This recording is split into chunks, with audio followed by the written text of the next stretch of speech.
Service Zone Board meeting. Today is Tuesday, September 17th at 3 p.m., 2024. And we will start by doing roll call of the members who are present. Galen Becker. Here. Senator Dever. Here. Tracy Famous. Here. Jim Holm. Here. Trevor Vennett. Here. Chelsea Flory. Here. And absent currently, Commissioner Bakken and Leslie Piercy. Thank you. The next thing on the agenda is the approval of the meeting minutes from June 18th, 2024. If everybody had a chance to look those over, if anybody has any discussion regarding them, or if anybody wants to make a motion on those. I would move for approval. All right, we have a motion and a second. So I'll just say all in favor. Aye. Any opposed? No. All right, motion carried. Next, we're gonna do the director's report. For this quarter, I'm gonna have our program manager over economic assistance start, and she'll go over their updates from that department.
How about that? Ah. Do I need to repeat all that? Okay, good. So the final results of this audit review have not been fully reported yet. We're still waiting on that report to come. The next one, we have a SNAP management evaluation and civil rights review that is actually taking place tomorrow on September 18th. This is what used to be known as our QIR. It takes place every 3 years. And the purpose of this is to assess the quality and effectiveness of the program delivered at the zone level. Only state personnel completes this review. Tiffany Stolick will be in our zone office on this day to observe SNAP interviews being conducted by both our intake and our at-home ineligibility workers. She will be interviewing clients as they allow her to ask about their perception of our zone office and the information that was provided to them.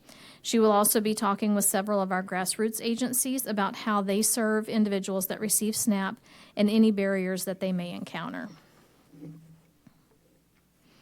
Is that all for those two reviews, right? Does anybody have any questions regarding the federal and state review that she kind of talked about?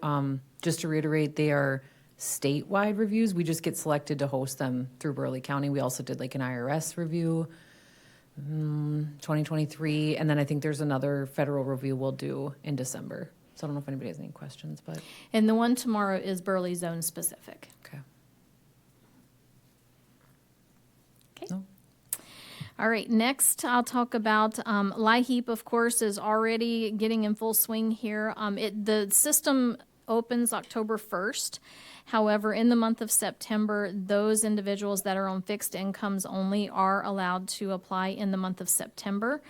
The system will be available for processing these LIHEAP fixed income applications on September 19th, so the system is not ready for the fiscal year 2025 yet. However, we can go ahead and start accepting those applications. We are already starting to see applications being submitted. The system was recently updated on 9/12 to allow us to register and pen these applications instead of holding on to them until the 19th. However, we're not to process or authorize any of them until September 19th, when the 2025 updates have been updated into the system. We also have a fiscal year 2025 LIHEAP training that is being held, and so workers are being asked to not complete the cases until they've gone through that training, because there are quite a few changes that are going on with LIHEAP this year. Applications that are not on a fixed income will continue to be registered and worked for the fiscal 24 year right now, and being denied for outside of the season unless there is an emergency and that we need to address. The non-fixed income households are open to apply October 1st. We are anticipating many changes in the LIHEAP program with this new season. A few that I do know about. This will be the last time that new applications will be received all at one time of the year. The LIHEAP program is moving to a year-long certification period, with an ongoing eligible recipients only needing to complete a review for their new certification period. The state office is working on a process to stagger out the reviews throughout the year so that we do not continue to see the backlog every September, October, and November. LIHEAP is looking to eventually provide assistance to both the heat and the electric utilities throughout the year, so workers at that point will no longer have to verify the primary heat source. Eligibility factors are being streamlined, so we will no longer be required to gather information like the number of bedrooms to make our determinations. However, this information, when provided, will still be entered in the system and used as reporting purposes only. The amount of benefits will ensure that households with income less than 60% of the state median income pay no more than 6% towards their energy cost. This LIHEAP is now going to work similar to the child care program by using a state median income and a monthly limit table that we will determine what their benefits are based on. And as I said, training for this new LIHEAP policy and system changes, they begin today, and they will go through October 8th to get the workers across the state up to date on the new changes to the LIHEAP. Any questions on that? These are good changes, so we're looking forward to these changes. Next, the call center. The customer support center had some on-site training earlier this month. The reason is the contracted Deloitte team that has been helping in the call center for over a year now will be ending in October. And so this is going to create a shortage of people on that Tier 1 team taking those initial calls. So to help plan for that and get ahead of the wait times increasing calls being answered, the customer support center leadership has sent out messaging regarding a surge team. They are asking for volunteers to be on this team to help during the peak call volume times, whether it's the first of the month or those times between 10 and 2 pretty much when the calls really start jumping up. But what they'll be asking is these volunteers to be on a team that will jump in and take calls when needed during shifts throughout the day. They will still be responsible for their eligibility work, but they'll just have shifts that they can be available if they need to be pulled into the call center to answer calls. The customer support center supervisors, in combination with group supervisors and leads, have now held 2 on-site in-person trainings with a small group of their current Tier 1 and 2 tier call center workers. During this training, they are processing SNAP and healthcare cases, completing interviews, and working the case from beginning to end to learn the eligibility process in order to give them a better understanding and the ability to answer more complex questions from the clients. This is also in an effort to increase the amount of those Tier 2 workers that can answer the more complex questions. The only thing I have to add about the call center, Gray and I were talking earlier about the wait time, which has improved greatly over the last year. And so as of September, the wait time for the call center is 1 minute and 27 seconds. That's how long somebody's expected to wait. They do break it down between tier 1 and tier 2, so it does take a little longer to get through to tier 2 because those are your more complex calls being escalated. But on average, it's a minute and 27 seconds. Much better than when we were a year ago. Yes. Yeah. Any questions about the call center feedback on that? Gray's changes she talked about that onboarding and having workers learn how to work the cases is a good positive change as well. It's taken from our workforce for sure in Burleigh County having to participate in the training of those individuals. So huge kudos to those who have stepped up and been willing to participate in the training, but it makes them, like she said, more well-rounded and they can work those complex cases. So.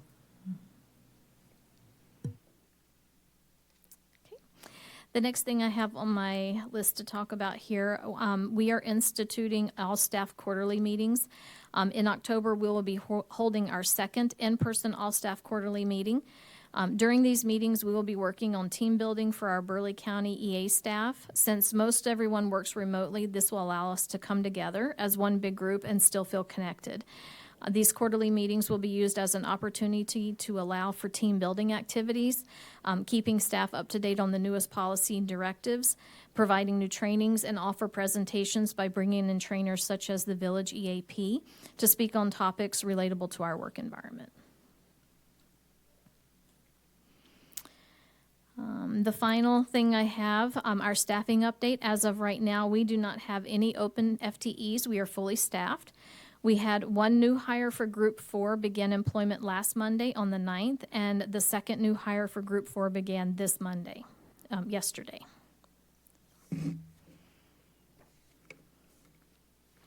The other thing I have Gray go over, and this is in your packet that you got today, it's just a snapshot of our application processing timeliness. So focusing in on that top box with the colored chart. I'll have her kind of talk a little bit about the initiative that took place, looking at those numbers from January to current. So yeah, as you can see in January, that orange color up at the top is coded as not timely. So that was the amount of applications and reviews that were coming in that were not being approved timely because of the backlog from the LIHEAP season last year, the amount of workers in the different groups. We've done some shifting around. But then also you can see in March is when we did the when the state instituted the March Madness initiative. And so with a lot of the workers all across the state really jumping in and knocking down the backlog of work that was sitting out there, you can see our untimeliness has gone down dramatically. Beginning in April, in January we can start, it was at, our timeliness rate was at 54.77%. And this is statewide. This is not, just Burleigh, but it's statewide. But when we instituted that March Madness, you can see in April we jumped up to 83.3% of the applications being processed timely. And as of August, we are up to 89.29%. Our goal is 95% timeliness rate. So you can see we're definitely on our way there. On a statewide level, as directors, we talk, SNAP and timeliness is definitely one of our initiatives or priorities that we're working on to address. Things that we know is when our federal partners come in, there is performance improvement planning on the state that we have to do. And so part of it is addressing the timeliness. Other things we talk about as directors is advocating for quicker access to their EBT issuance. We've talked through this board that went to a different model where that's coming from a vendor out of state for clients to get their EBT card issued. So there is still work around maybe a hybrid option for a client to still walk in and get issued their EBT card and walk out with a card in hand that day. So those are things that this is definitely a focus that we do statewide going into the next year for sure. Another thing I can speak about this is recently the zone directors took a tour of counties up in the Devil's Lake area. So we were able to visit Fort Totten and Turtle Mountain reservations and see their food distribution that they do in those areas, which was really unique to see how they're filling a need in their community to address people who might have limited transportation, access to being able to maybe get to a store hours away, and the work that they're doing through that program. So when Gray talks about her upcoming all-staff meeting, those are things I'll share with the workforce. I just think it's inspiring to see other areas of the state, how they're meeting the needs of their community, because we all have unique differences, so. Any questions on SNAP or economic assistance in general? So, Madam Chair, I'm just curious, when you say that the average time is 1 minute and 20 plus seconds, what would the high end be? Good question. I don't know what the high end is of it. I mean, I do know a year ago we were sitting at, I want to say close to, sometimes they could be 20-minute waits on these calls. So we definitely are improved, but yeah, that is the average I have is 1 minute and 27 seconds. I don't know the high end. So there may be some people still frustrated, but with complex cases. Yes, and to add to that, yes, the call volume has also gone down. I couldn't grab the call volume numbers as of today, but we're seeing a decrease in the call volume, which I could speculate is because people are frustrated and they quit calling in, or we could speculate that now that we have the right capacity within those working lanes, like Gray talks about, we have the right staffing model, cases are getting worked quicker, so people aren't calling in saying, where's the status of my application? I'm going to hope it's the later of those two reasons why the call volume's down, yeah.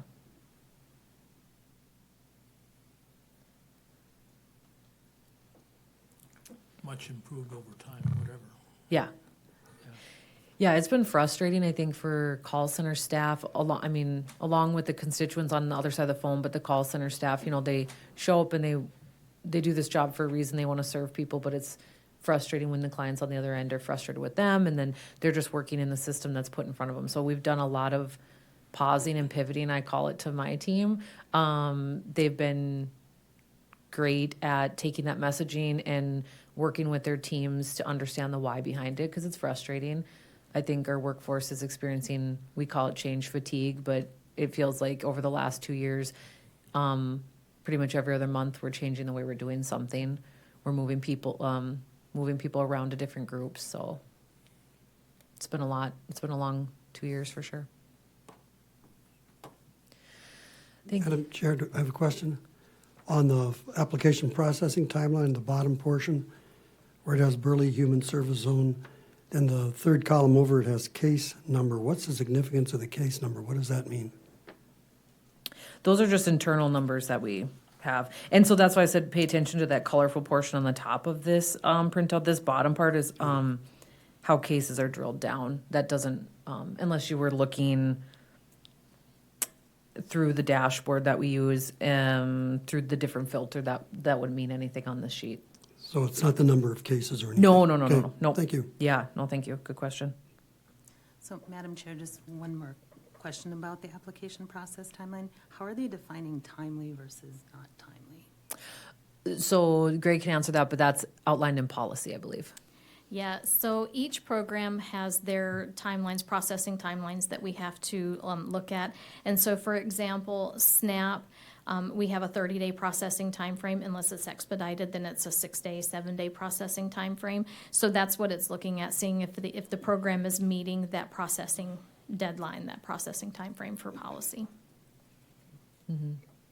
Yeah, if we're in compliance with those, and then we talk a lot about if cases have to be escalated to different departments within or different units within the State Department. Where is the, I want to say, accountability on the timeliness for those departments too. We hold our workforce at zones to these timeliness standards, but sometimes cases get escalated and they can maybe get pended or sit for a period of time. And so we definitely pressure back on making sure that work is timely.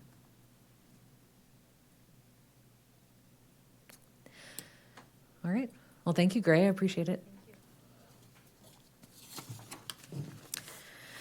Okay, so for your child welfare portion, I will provide that update today. Our program manager for child welfare is attending a conference here in town, the Behavioral Health Conference, which is a great use of his time to bring that knowledge back to our team and be able to support our workforce. So I will provide this one, which is more of my background anyway, so I'm okay with that.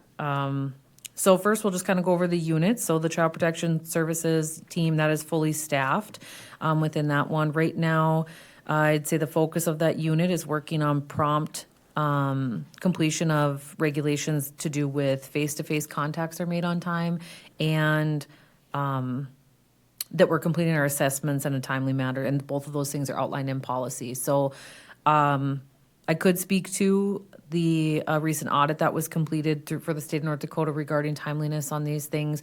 That audit has results that are a statewide audit, not just for Burleigh County, but a lot of things that we talk about as zone directors is when those audits are done and they're pulling data, are they pulling the correct data in the right way? Or is our workforce entering policy reasons into the system so that when the data is pulled, it can be confirmed or accounted for? So those are things that we're working on too with our workforce, but I do know that audit was recently completed, so.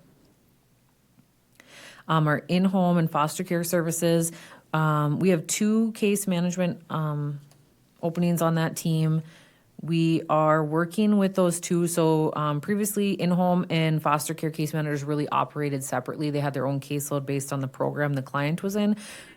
We are working to really unify the case management together to have a seamless transition for families. So when they move between the foster care program and they're able to have the children back in their home and we start in-home services to monitor safety, they can stay with the same case manager, and it's more like a continuum of care for them.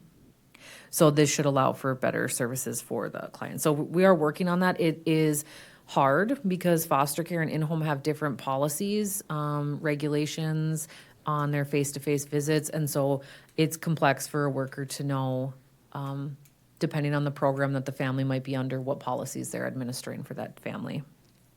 So it's a learning curve, but the team has adapted well to that change and really understanding that the why behind it is to have better service delivery for the families. And then our parent aid services that we're doing, we are fully staffed in that unit, I believe, now as well.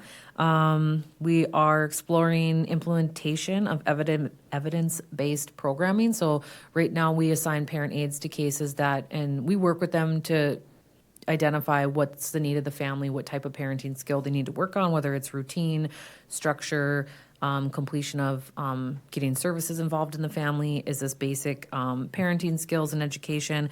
So there's some evidence-based program we want to get our staff trained in so that when they are working with them, it really working to empower the parent, recognizing their strengths, providing tailored support to the family and the children. So the one we've been researching and looking at doing is the family checkup program, but we're still in the stages of looking at what does that look like to implement it, the oversight of that program within our agency. The next thing I talk about is regarding case management services. So the state of North Dakota has, under CIAT Child and Family Services, started a comprehensive case coordinator. So the goal of this program, it's a pilot that's focused on dual care coordination of children in the child welfare system. So these children could benefit from enhanced or individualized care coordination services. This program started taking referrals on September 9th, 2024. In order for a child to be eligible to be referred to this program, they have to be involved in multiple systems. So the child welfare system, as well as juvenile justice, the developmental disabilities programming, behavioral health services, like they're getting human service center or skills training services, and or protection and advocacy.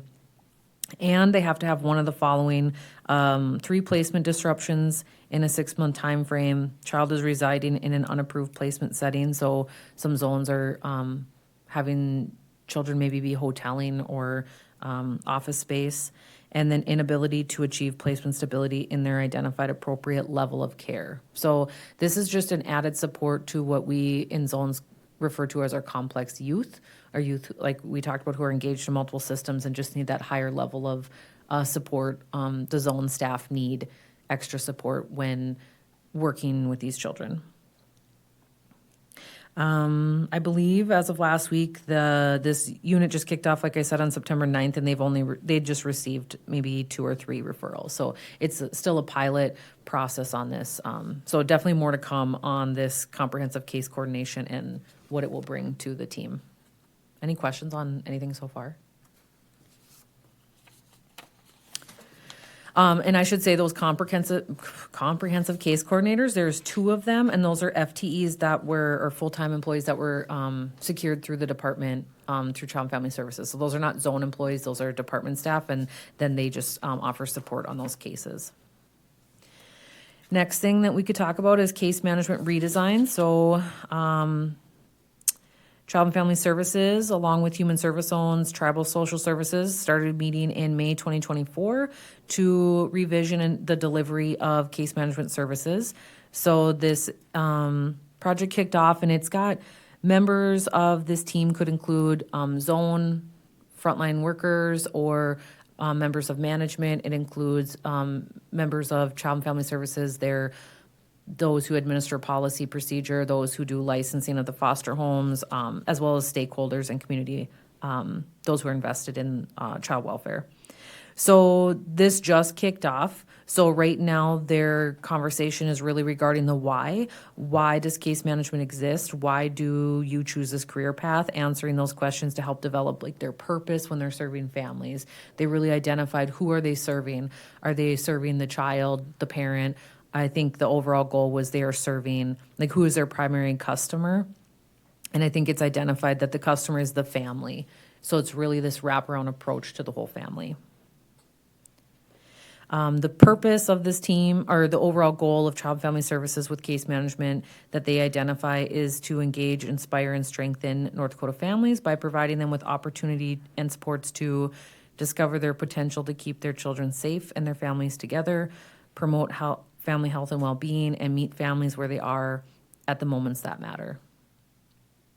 So this is an 18-month redesign. This will be definitely a conversation that we have over the next 18 months about where things are at, and we are very fortunate that we had a team member from Burleigh County who was selected to be on this redesign team. Not every zone has representation at the table. I'm glad we do. We're very vocal here in Burleigh County. We serve a large number of youth, and so it's really great to be able to have representation during redesign. The next thing I'll talk about is a working group that I participate in continuous quality improvement. I refer to this as CQI. CQI is made up of zone team members, state administrators from Child Family Services, stakeholders, tribal partners. The goal of this team is to review data around child welfare services, discuss barriers that impact our goals. We work on finding solutions, and then we implement processes to improve the overall quality of those services in North Dakota. So we've been meeting, and we just kind of go over different data. I don't provide everybody with this because there's PowerPoints on top of PowerPoints that we review. So I just kind of wanted to talk about a couple things that this team recently met on. So for example, and we look within our cross-zonal team, which is this, I'm going to be directionally challenged, southwest region of the state. So we're looking at data from that area. So of all the children who entered foster care within this time frame, which was 2021 to 2024, 25% of those children exited foster care within 90 days, 50% exited within 1 year, and 75% exited in 2 years and 3 months. So then the goal of this team is to look at that data and start asking those questions on why. Why are 75% of the children lingering in care for 2 years and 3 months? And some of those things can be out of our control, and then we try to look at the things that are within our control and how can we improve them. And a lot of that, we talked about court improvement, timely processing of filing affidavits for permanency. I mean, there's lots of things that we do have control over as zones, and so we just try to make improvement. Different things that we talk, so some different points from this data is children who enter as infants have the longest stay in care. 50% are still in care at a year and a half, 25% are still in care after 2 years. So again, conversation from this group is the why. Why with the infants, and some things we talk about is the complex needs of that age group. Parents needing a little bit more, their vulnerability And so parents might need more education or time for that in order to reunify with their children.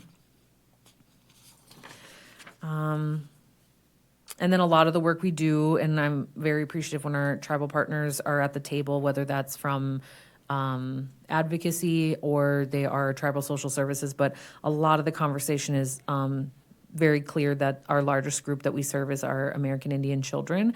And not only are they our highest population, but they have the longest stay in care. So 50% are still in care after a year and a half. And 25% are still in care after 3.5 years. So some of the things we look at is the difference. You know, there was one of these slides showed us that after a certain amount of time, the non-Native American children drop off and they start to reunify, and why do these children linger in care? So I could skip ahead and talk a little bit about the work we're doing here in Burleigh County, but really it's looking at how do we engage that culture to meet them where they're at and maybe have more family-centered engagement. So there's a state there, we'll talk later in my agenda, but we have a statewide work that we're doing as well as just within Burleigh County to address this. But yeah, there's slides on top of slides of things we go over and what we talk about, but it's been really good to look at like an approach that's actually, I'm gonna call it solution focused, looking at the data and actually drilling down where we can make a difference. So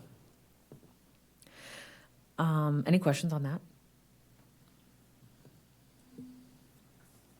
Does any of that suggest any legislative initiatives to help smooth the process, or? Yeah. Yeah, I would say what that is right now, I don't know, because what they do is they take our cross-zonal work from each region, and then they meet with the State Department, Child and Family Services, and they look at this, all the regions on a statewide CQI approach. And so some of that we talk as directors, require legislative action for things that we're doing. Some of it is more local response that we need to do, such as training for our staff, be more culturally aware. But yeah, I do think there will be direct impact from that. Other than money? Hopefully other than money, yes, correct. Yeah, I would say other than money, some things that we talk about that I can just, I mean, it's hard to say that because everything feels like there's a fiscal note tied to it. But one thing we talk about is court improvement with making the courtroom more, some states do family court. So when families are involved in the child welfare system, they go through a special model of family court. But when we're working with our ICWA partners, because that is our highest population, we talk about a cultural courtroom. And how do we make the courtroom more inviting for families to come into, and we meet them where they're at. And so that's one thing we talk about that would not, in my head, have a huge fiscal impact, but I say that and I feel like everything has a fiscal note, so. But going into session, there are some committees that definitely will be, zone directors will be working with Child and Family Services on bills that are coming. I know that they're meeting today, maybe Juvenile Justice Committee, and then next week is Human Service Committee, which I am scheduled to attend that next week. I haven't reviewed the bill yet that I'm working on. The next thing that was in line with this is the Child and Family Services Review. So we refer to that as the CFSR. That is the federal and state agencies that are currently conducting, they're in their 4th round of the CFSR cycle. I would say that CFSR is designed to meet statutory and regulatory requirements and provide oversight of state compliance. So they really go together. The CQI, for me, is more of our internal state on compliance, and then we work with for CFSR for that federal level. Goal of CFSR is to enhance outcomes related to safety, permanency, and well-being. This, I would say, zone boards could possibly be, and zone board members could be listed as stakeholders. So sometimes they'll put out surveys to stakeholders on your thoughts on the child welfare system. So I would say to this board, you could expect to be contacted as a stakeholder for that as part of my advisory board. And not just this board, but all zone boards, so. Next thing kind of in line with that would be our performance measurement. So we've talked about this at other zone meetings, but We continue to monitor the key performance indicators that are identified by the state. Part of it is, like I've talked about before, noting issues with data entry errors and how that impacts the dashboards and the measurements that we get. But we also know that some of this is working with our supervisors and their teams with prioritizing the work they're doing. Their caseloads are heavy, but that doesn't mean, so it's just about prioritizing the front-facing work with your client and what we call internally, we call it blue light time, but it's basically blocking off some time on your calendar to do those data entry things so that we are in compliance. A lot of times it's not that the work isn't done, we just haven't had time to do the paperwork or the data. So both are important, especially as zones, we want to paint that picture going into legislative session or for anything else that's important that we have data entered. So it's really working with the workforce to help them prioritize the people right in front of them and the paperwork and the data. Any questions on any of that? Other initiatives of the zone would be continuing to work with our workforce on motivational interviewing. So most of our staff have been able to go through that. I don't know if it was I think it was a 2-day in-person training where we just got the 101 on motivational interviewing, but we'll continue to work with the training institute that is implementing this on now having work groups or cohorts and going over motivational interviewing. So it's a skill that definitely takes some time for staff to adopt and implement into their work, but it has great, I would say, successful data to support this model and working with families and improving their engagement, which would then also help with our overall goal, like I talked about with quality improvement of reunifying children quicker. We're also working with Burleigh County to do targeted case management. So this is something where a lot of the work we're doing could be considered targeted case management for youth enrolled through Medicaid, but this is a transition. We haven't been doing targeted case management in Burleigh County, so that's something that myself and our business manager have worked on getting registered for targeted case management, but there is certain things that we have to get through, like your county auditor and things like that in order to be enrolled for targeted case management. So that is our goal, to work towards that. Once we're able to do the targeted case management and get it set up, we'll work with our staff on how they're documenting their activities so that we can get reimbursement for those activities. Other thing I had was community collaboration, just things that we're working on with our community partners. I feel like it's always ongoing. We're meeting with different multidisciplinary teams. We're doing trainings. I sit on different policy advisories for stakeholders. But I would say right now our current focus is regarding our ICWA partnership. So we're doing some internal work with our ICWA partners. Trying to find. So the Native American Institute has been meeting with my management team and myself, and we're really just defining who we are. So kind of what we came up with was a dedicated team of professionals, community members, and advocates committed to uplifting Native American families in Burleigh County through collaboration, cultural awareness, and shared vision of hope. We strive to build a supportive network that empowers families and promotes safety and well-being. We then went on to kind of create a mission statement, a vision statement, and we did a lot of discussion, kind of going back to that CQI on those families and the barriers and what control we have in this work and how we can make the changes. So things we came up with was empowerment, focusing on empowering families to make informed decisions through advocacy of their rights, building cultural competence, recognizing and honoring cultural values and traditions, a family-centered approach, that promotes parental engagement, family bonds, resiliency and healing, promoting healing from historical trauma, fostering resiliency among Native American families, systemic changes, collaboration and partnership, advocacy and social justice, things like that. So we're really working internally to promote this, and then at the same time, oh boy, I'm gonna lose my train of thought.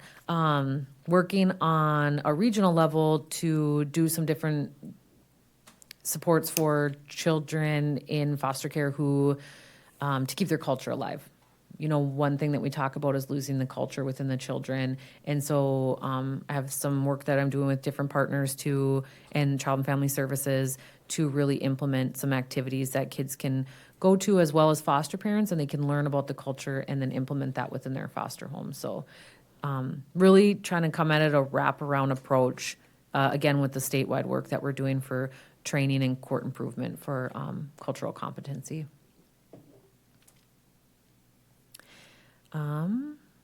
Really, the last thing that I had to talk about was more from my zone director level. So the Zone Director Association, that is made up of all the directors from across the state. So there's representation for all 19 zones.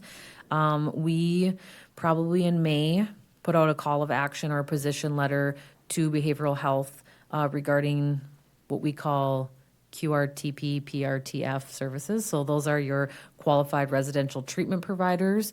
An example would be like your home on the range, and then DBGR can do work like that. And then your psychiatric residential treatment facilities, that would be more of my partners like Manchester, and then again, DBGR.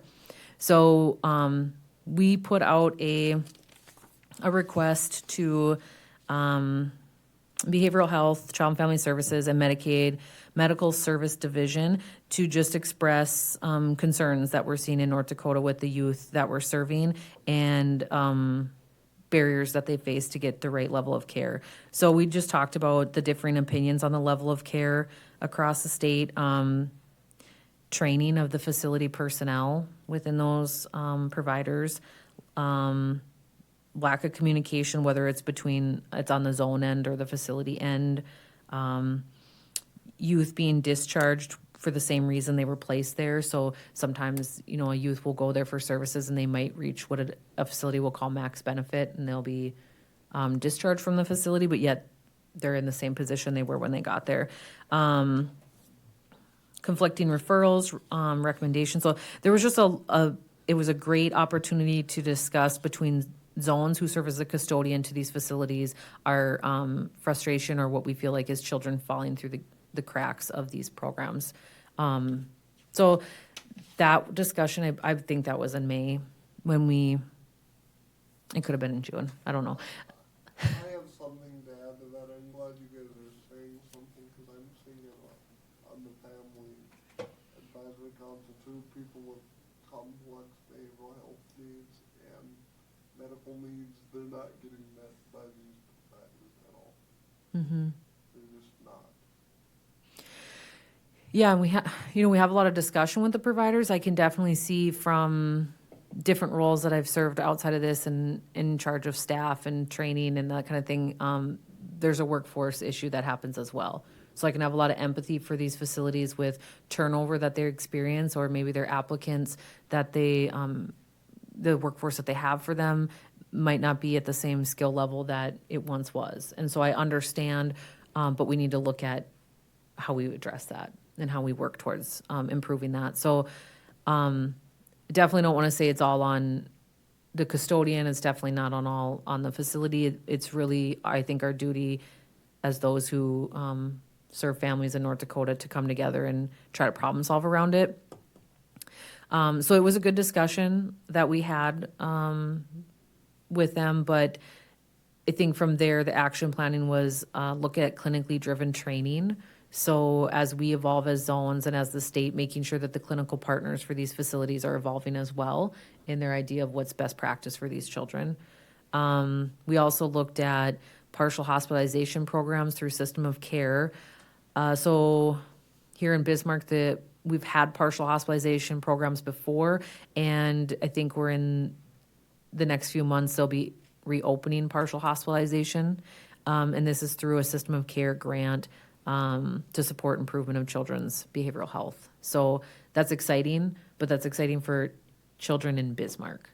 There is a struggle then if we have children from other areas who could benefit from partial hospitalization because it's just a day treatment program.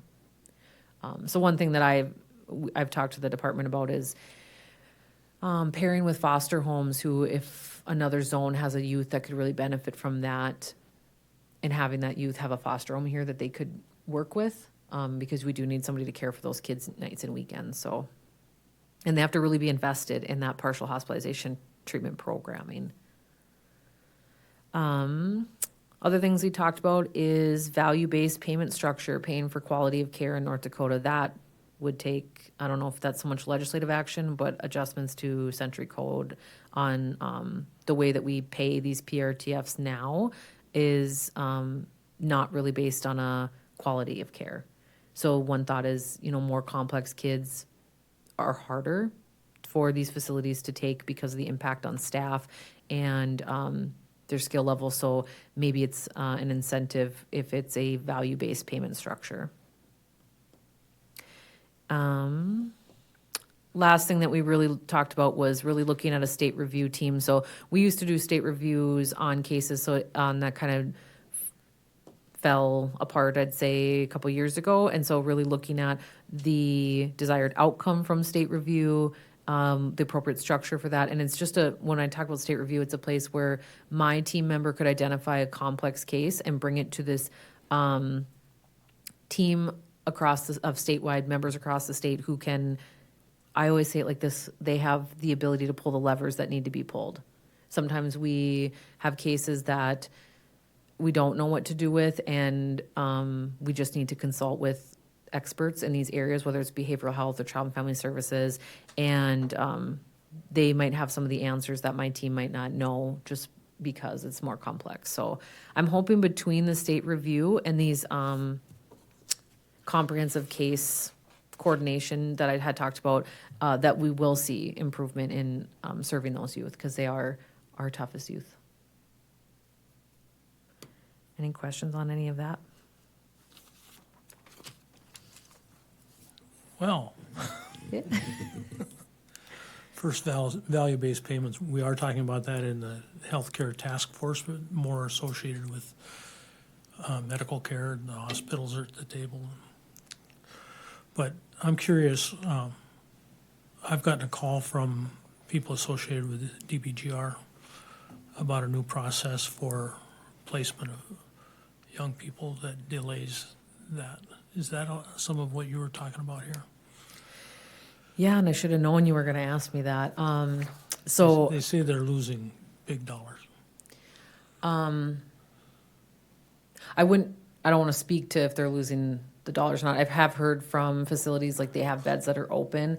I will say as a custodian, it's frustrating because I have referred children to these agencies and they have refused to take them into care. And I have spoken to, I'd say, administration through that facility about that yes, you have an open bed. I have a kid who meets that level of care, but because of some of their needs, they will reject them. That's what we talk about as directors. What is that gap? And a lot of times it is IQ or developmental delay. They'll say they are not able to take our programming at our facility. It wouldn't be beneficial to them due to their IQ. Or it's kids who are aggressive. They'll say those are our two biggest challenges as zone directors. If I have a kid who's labeled as aggressive or has unprovoked aggression, facilities do refuse to take them. So I can speak from the custodian piece that yes, I'm referring kids, are not taking them, but what I think they're speaking to is a new level of care determination. That's why I said I should have been prepared. You'd say that. I think started in July.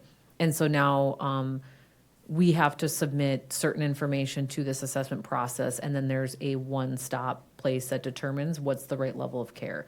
Does a child need to be in a PRTF or a QRTP, or can they get these services by being in a treatment foster home with PATH and getting them community-based services, or can they just be in a regular foster home and get community-based services? So they could be seeing impact from that, and I wouldn't know on their end fiscally or what that looks like for referrals.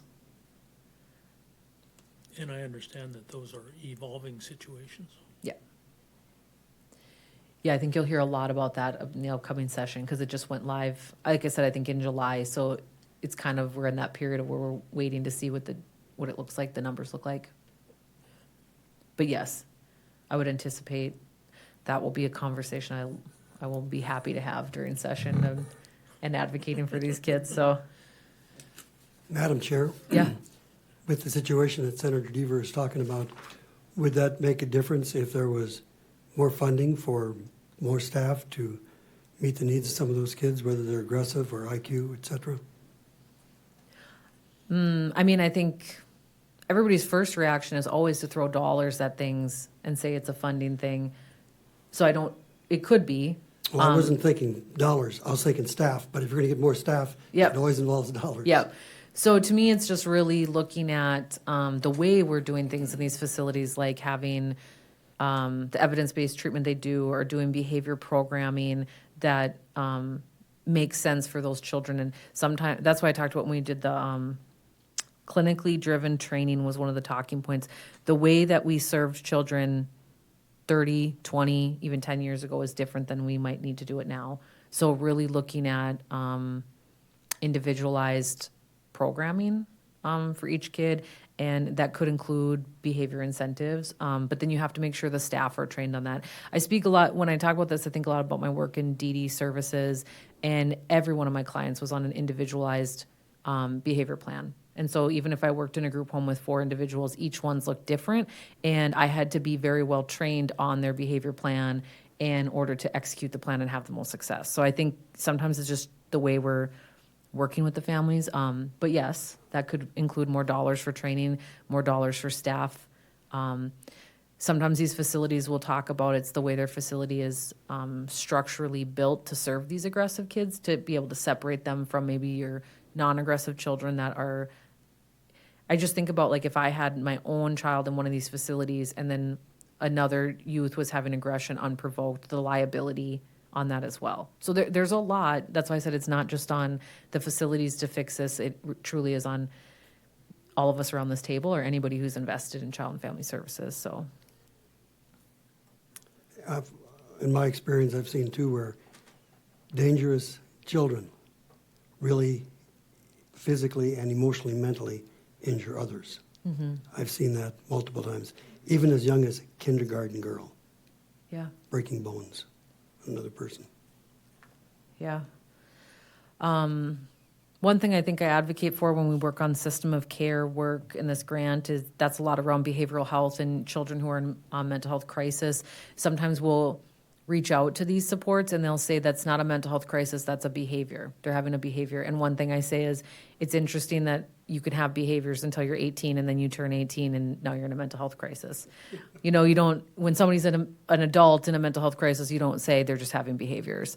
So that's frustrating for me because I think we need to also change the way we're looking at our response to children in mental health crisis. We talk a lot about just the GO model. Other states do. If somebody calls in their mental health crisis, you just go. You just go and you assess it. And what is a crisis for you is different than what is a crisis for me. And that's not somebody's job to assess over the phone. They should go and assess that in person and just give them what they need. That is something I think we can improve on in North Dakota. Sometimes we screen that over the phone, and sometimes that could be the right answer, but for those one-off times it's not. That's that can have lifelong impact if that person truly is in a mental health crisis. So, great questions. I thank you for all the engagement on this topic. This is one of my definite passion topics. And like I said, going into session, those are things that I like to talk about and how we can improve and something I'll advocate for. So I look forward to being able to bring you guys updates. And now that I have heard some of this feedback, I'll try in between these meetings to just keep you guys updated on any work I'm doing or conversations or bills that we're looking at. But definitely by December, we'll be in a better place, kind of where we're the approach of the Association of Directors, where we want to go with things. So if you don't have any more questions on that, otherwise. Madam Chair, I'm just glad to hear that they're looking out. Part of it is for the protection of the other children they have in those institutions. Mm-hmm. All right, and I got to find my agenda again for all my paperwork. Thank you. Okay, we'll move on to number 5, the public comment. There's nobody here for public comment, but I don't know if there's anybody on via phone. I did have somebody who said they might reach out via phone for public comment. So I given them a number to call. I don't know if the guy running the booth does that, but otherwise we'll just move on to other business. And in lieu of my public comment that wanted to talk about the transportation measure, I did ask Trevor if he wanted to provide some insight, because he's been involved in some of that. Yeah, it's public transportation, it's been citizen driven, it's for public transit. Get 3/10 of a cent for that. And, the other part for public safety, it's gonna be on the ballot in November.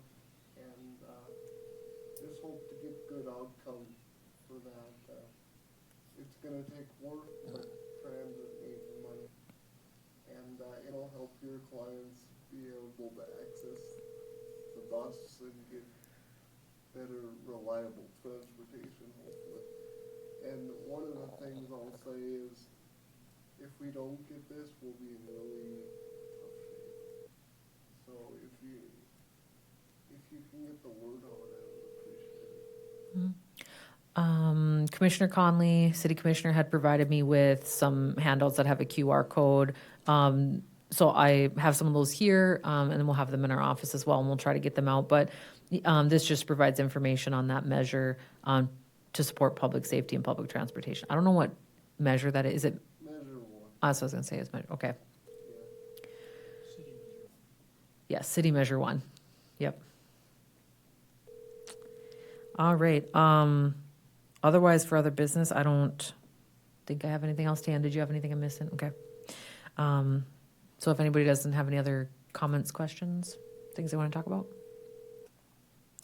I should say for other business, we do have reappointment coming up of some of our members. So I will be reaching out to those members and seeing if they are interested in reappointment for a 2-year term.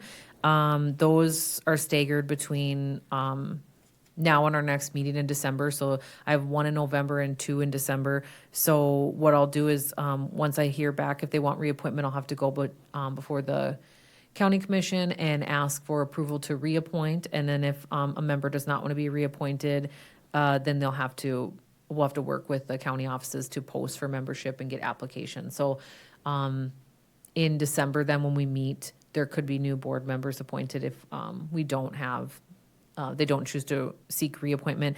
I would say we do have a requirement to have 1 legislative member on our board, so I'll work with Senator Dever to. Yeah, otherwise, why would Yeah. why would you have me? You ask really good questions, so I would have you here regardless. But it is a requirement, so I'll work with you on if you're interested in a reappointment, and if not, then we'll have to work together to find an applicant to apply to membership on the board. Well, I would be happy to continue to serve, but I also think that it might be beneficial to the zone to educate another legislator. In which case, my recommendation would be Senator Sean Cleary. He's the only Bismarck legislator that serves on human services.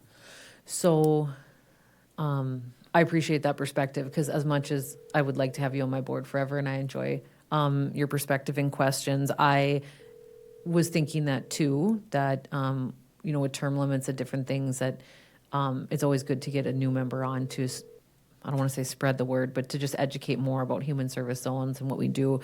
Senator Cleary, I've probably, I'd say, testified in front of. I don't haven't spoken too much to him, but he is one that came to mind when I was thinking who would replace you. So that's probably a conversation you could help me have maybe in the next couple months. I'd hope. Yeah, Okay, thank you. and he's just got such a good head on his shoulders, Yep, and I think a strong understanding of human service issues anyway. okay. And I think he is on the committee, the interim, I don't know if he's on the interim committee then that I'll see next week, so I can reach out to, but Yeah, I'm on that one. I'm not sure if he's or not. okay. Either way, we'll sort that out, but then I'll reach out to others about their appointment, and then we'll just go from there. So, yeah, I would anticipate that our December meeting we'll see new reappointment. And then Commissioner Bakken, he's not able to be here today, but we'll have to look at that too, because his term, I think, is up in 2024. It's in December of this year as well, when his commission term expires, so that would, think he's Depend up on- for re-election, so. Yeah, so essentially his place would be whichever commissioner is elected and assign this portfolio. Yep. So that could change as well. And he's appointed by the rest of the commission. Correct. Jointly, I think they decide who's gonna take which portfolio, yep. So, I would say then in 2025, we'll see some changes to the advisory board, so. Okay, well, if I don't have any other business, so if nobody has any other questions, we can adjourn the meeting. Thank you.